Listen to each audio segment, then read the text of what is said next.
भूतिया हवेली का रहस्य। साल 1985 की बात है।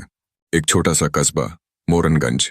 यहाँ की गलियां दिन में भी वीरान रहती थीं, लेकिन इस कस्बे के बीचों बीच एक पुरानी हवेली खड़ी थी। सिंह हवेली, लगभग 80 साल पुरानी। हवेली इतनी बड़ी थी कि उसके अंदर जाते ही ऐसा लगता था जैसे समय थम सा गया हो।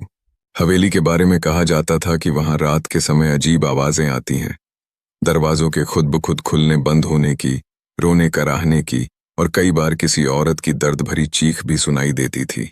लोगों का मानना था कि सिंह हवेली में आत्माएं बसती हैं। गांव के लोग वहां जाने से डरते थे, लेकिन इन सब कहानियों पर विश्वास नहीं करता था अमित। अमित 35 साल का युवा था। हाल ही में उसने पत्रकारिता की पढ़ाई पूरी की थी और अब वह रहस्यमयी किस्सों पर रिपोर्ट बनाने में दिलचस्पी ले रहा था।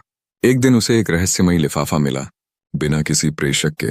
उसमें लिखा था, यदि तुम सच्चाई जानना चाहते हो तो इस शनिवार रात 12 बजे सिंह हवेली में आओ। अमित चौंक गया। पहले तो उसने सोचा कोई मजाक है, मगर फिर उसके पत्रकार दिमाग ने उसे चुनौती दी। अगर सच में कुछ है तो इसे दुनिया के सामने लाना चाहिए।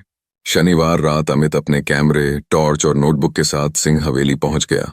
हवेली की ऊंची दीवारें और टूटी खिड़कियां अजीब सी सरसराहट पैदा कर रही थीं।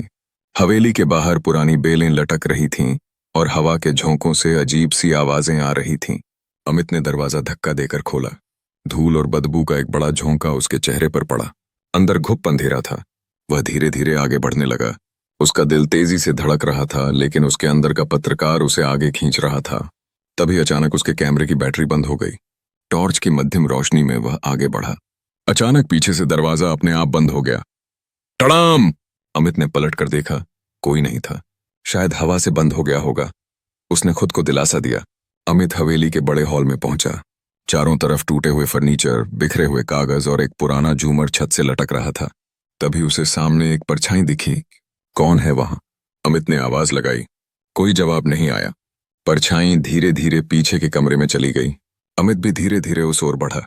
कमरे में घुसते ही उसकी टॉर्च की रोशनी एक पुराने आईने पर पड़ी। आईने में अचानक एक औरत का अक्स दिखा। लंबी काली साड़ी, बिखरे बाल, लाल सुर्ख आंखें। अमित ने मुड़कर देखा। पीछे कोई नहीं था, लेकिन आईने में वह अक्स अब भी था। अचानक आईने से भयानक आवाज आई, तुमने मेरी नींद क्यों तोड़ी? अमित के पैरों तले जमीन खिसक गई। टॉर्च हाथ से गिर गई। वह पीछे हटते हुए हॉल की ओर भागा। अमित ने हवेली के पुराने दस्तावेज खंगालने शुरू किए। एक कमरे में उसे एक पुरानी फाइल मिली। उसमें लिखा था, सिंह हवेली, निर्मित 1905, मालिक राजा हरिनारायण सिंह। आगे लिखा था, रानी सुरभि देवी की रहस्यमयी मौत 1910। कहते हैं उनकी आत्मा आज भी हवेली में भटकती है। हवेली को शापित माना जाता है।